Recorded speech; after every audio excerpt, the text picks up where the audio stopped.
Once upon a time, there was a young man who worked at a factory.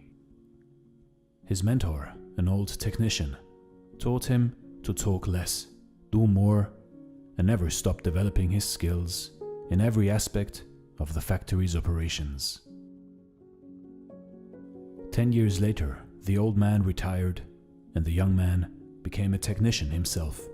He continued to do his work with the same dedication and diligence as he was taught. One day, he visited his mentor.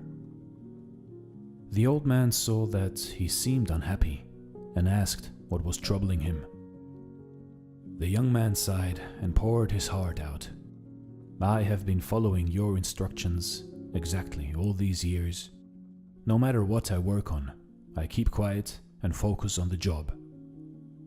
I know I have done good work at the factory, and I have learned all the skills that can be learned there. What I don't understand is that the guys who don't have my experience or capabilities have all been promoted, while I am still making as little as I did before when I was your apprentice." The old man asked, "Are you positive that you have become indispensable to the factory?" The young man nodded, "Yes." The old man paced back and forth to think. After a while, he turned to the young man. "You must request a day off, using whatever reason you like. It is time for you to give yourself a break." The young man was surprised by this advice, but the more he thought about it, the more it made sense. He thanked his teacher and left quickly to make a time off request. When he returned to work after his day off, the manager called him into the office to tell him that things did not go well at the factory while he was gone. Others encountered many problems that normally would be handled by him, and they had no idea how to solve them. Realizing his importance, the manager decided to promote him to the position of senior technician, to thank him and encourage him to keep up the good work. The young man was grateful for his mentor's wisdom. Surely, he thought, this was the secret to success. From that point on, whenever the young man felt like he deserved more than what he was getting, he would take a day off. When he came back the next day, the situation would improve to his satisfaction. This pattern continued for months. One day, the young man found that he was blocked from going into the factory.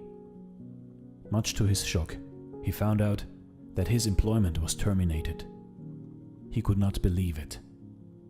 Not knowing what else to do, he went back to see his mentor to try to figure out how things had gone so wrong. "Why did I lose my job?" he asked with wounded pride.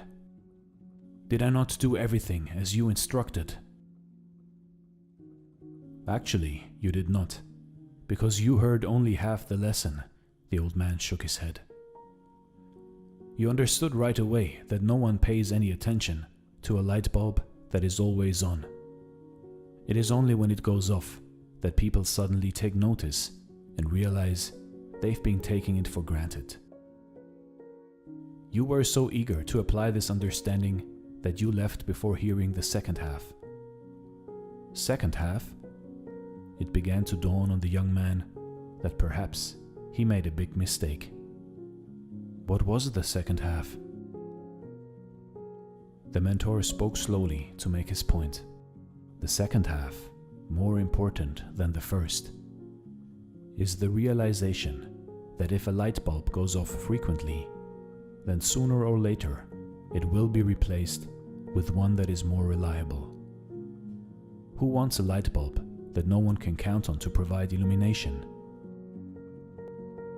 You see, in life, in your life, do you have friends and family members that you take for granted and they're always there for you? What happens if one day they are no longer there? Do not wait for such a day to suddenly realize how important they are. Give thanks today for the good fortune of having them in your life. Also, don't let yourself being taken for granted. But at the same time, do your work and don't stop everything you do just because it doesn't go the way you want it to go. Find the balance in life, and life will reward you with giving you the balance back. This is Dare to Do Motivation Stories. Thanks for watching, and stay blessed.